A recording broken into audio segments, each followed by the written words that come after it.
রক্তদান মানে জীবনদান। এক ফোঁটা রক্তের বিনিময়ে বাঁচতে পারে অন্যের প্রাণ। সেই কথা মাথায় রেখে মাহেশতলা 20 নম্বর ওয়ার্ডের আকরা কৃষ্ণনগরে অনুষ্ঠিত হলো রক্তদান শিবির। বুলবুল স্পোর্টিং ক্লাবের পক্ষ থেকে প্রথম বর্ষের আয়োজনে অনুষ্ঠিত হলো এক মানবিক কর্মসূচি। এই উপলক্ষে আয়োজন করা হয় রক্তদান শিবির ও বস্ত্র বিতরণ অনুষ্ঠান।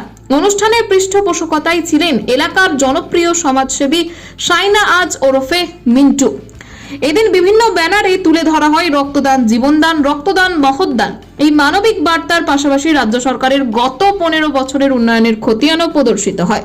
এই মহতী উদ্যোগে প্রধান অতিথি হিসেবে উপস্থিত ছিলেন রাজ্যের পরিবহন দপ্তরের প্রতিমন্ত্রী দিলীপ মণ্ডল, 20 নম্বর ওয়ার্ডের পর্যবেক্ষক শুভাশিস দাস, বিধায়ক অশোক দেব, সুফিয়া নওয়াজ সহ মাহেশতলা ও কলকাতা কর্পোরেশনের একাধিক কাউন্সিলর অংশগ্রহণ করেন। বহু বিশিষ্ট অতিথি ও স্থানীয় মানুষজন ছিলেন। অনুষ্ঠানে উপস্থিত অতিথি থেকে শুরু করে সাধারণ মানুষ সকলেই এই উদ্যোগের জন্য সাইনা আজ ওরফে মিন্টু ও বুলবুল স্পোর্টিং ক্লাবকে সাধুবাদ জানান। এদিন 300 জন রক্তদাতা স্বেচ্ছায় রক্তদান করেন এবং 200 জন দুস্থ মানুষের মধ্যে কম্বল বিতরণ ও বস্ত্র ও 100 গাছের চারা বিতরণ করা হয়।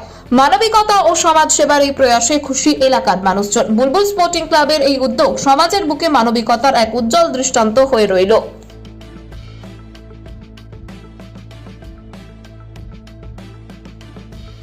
আকরা তারা রক্তদান উৎসবের আয়োজন করেছিল।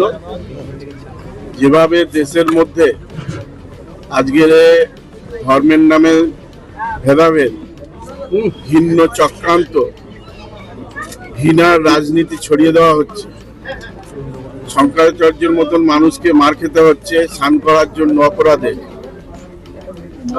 আমাদের যে খ্রিস্টান সম্প্রদায়ের যে 25শে ডিসেম্বর যে ওই পোশাকটা কি নাম,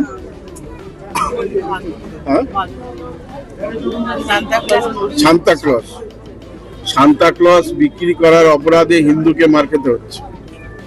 আবার মুসলিম ভাই উড়িষ্যায় পরিযায়ী শ্রমিক বাংলা ভাষায় কথা বলার জন্য তাকে মৃত্যুবরণ করতে হলো।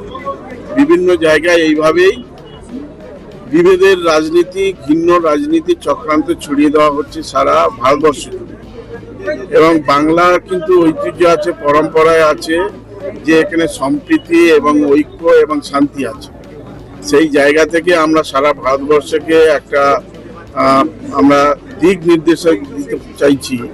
একদিকে আমরা কয়েকদিন আগে বেঙ্গল খ্রিস্টান কাউন্সিলের মধ্য দিয়ে শান্তির জন্য আমরা পদযাত্রা করেছি, যেখানে 5000 চার্চের যিনি হেড ছিলেন ডক্টর পরিতোষ ক্যানিং, সুব্রত চক্রবর্তী, প্রদীপ গোস্বামী ব্যাপটিস্ট চার্চ এবং কমলাক্ষ সর্দার যিনি মেথডিস্ট চার্চের, প্রায় হাজার হাজার খ্রিস্টান সম্প্রদায়ের মানুষ, সংখ্যালঘু সম্প্রদায়ের মানুষ তারা রাস্তা নেমেছিল যে সারা ভারতবর্ষে সংখ্যালঘু সেফ নেই।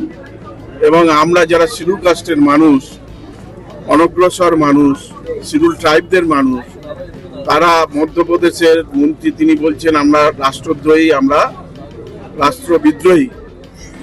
তাহলে সেই জায়গা থেকে আমরা আমাদের এই যে রক্তদানের উৎসবের মধ্য দিয়ে আমরা বুঝিয়ে দিতে চাইছি আমরা হিন্দু, মুসলমান, খ্রিস্টান, শিখ, ইসাই বা আমরা তপশিলি সম্প্রদায়ের মানুষ, আমরা এক আছি। আমাদের মধ্যে সমন্বয় আছে, ভ্রাতৃত্ববোধ আছে।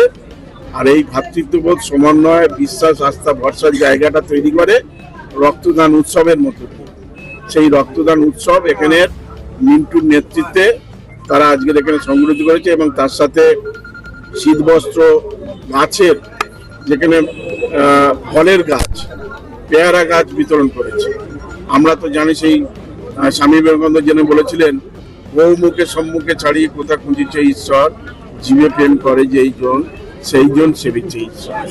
অর্থাৎ মানুষ মানুষের জন্য, জীবনের জন্য একটুকু সহানুভূতি।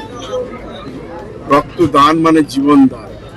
জীবনদানের চেয়ে আর বড় কিছু হতে পারে না। পৃথিবীর যত দান আছে তার মধ্যে শ্রেষ্ঠ দান হলো রক্তদান। কারণ রক্ত দিয়েই একটা জীবন বাঁচে, জীবন বাঁচলে পরিবার বাঁচে, বা একটা পরিবার বাঁচলে সমাজ বাঁচবে। এর চেয়ে আর বড় কিছু হতে পারে না। তাই আজকের এই রক্তদান উৎসবের মধ্য দিয়ে আমরা সারা ভারতবর্ষকে আমরা সেই নেতাজি সুভাষচন্দ্রের কথাই আমরা বলতে চাই, যিনি স্বপ্ন দেখেছিলেন, তিনি বলেছিলেন তোমরা আমাদের রক্ত দাও, আমি তোমাদের স্বাধীনতা দেব। রক্তদানের মধ্যে সম্প্রীতি তৈরি হয়, রক্তের কোনো জাত হয় না, রক্তের মধ্য দিয়ে আমাদের সমন্বয় হয়, আমরা সংঘবদ্ধ হই, একতা তৈরি করতে পারি। একতাই হলো শক্তি, অশুভ শক্তির বিরুদ্ধে এটাই যথেষ্ট।